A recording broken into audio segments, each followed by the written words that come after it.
আমার মা জানে না, আমার ফ্যামিলি মেম্বার কেউ জানে না। আচ্ছা।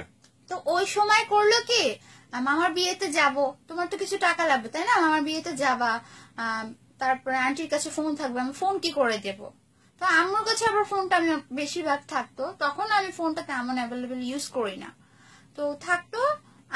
আমি বলতেছি তো কি করব, কিছু করার নাই। তখন মানে আমি ওনার প্রতি একটু সফট কর্নার দেখাইতেছি, তো উনি আমাকে বলেই ফেলছে যে উনি আমাকে ভালোবাসে।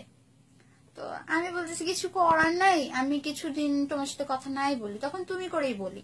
তো উনি আমাকে বলতেছে আচ্ছা ঠিক আছে, আমি তোমাকে 5,000 টাকা পাঠাই, যাতে তুমি একটা ফোন কিনে নাও। তুমি একটা ফোন কিনতে যেতে পারো। তো আমি আমার বান্ধবীর মাধ্যমে 5,000 টাকা উঠাই।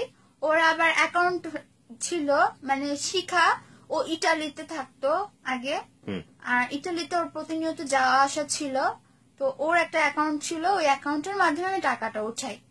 এই আপনার শুরু হলো, এই আমার শুরু হলো যে ছেলেদের সাথে কথা বলা এবং তাদের কাছ থেকে টাকা আদায় করা। তো ওই দিল, দেওয়ার পর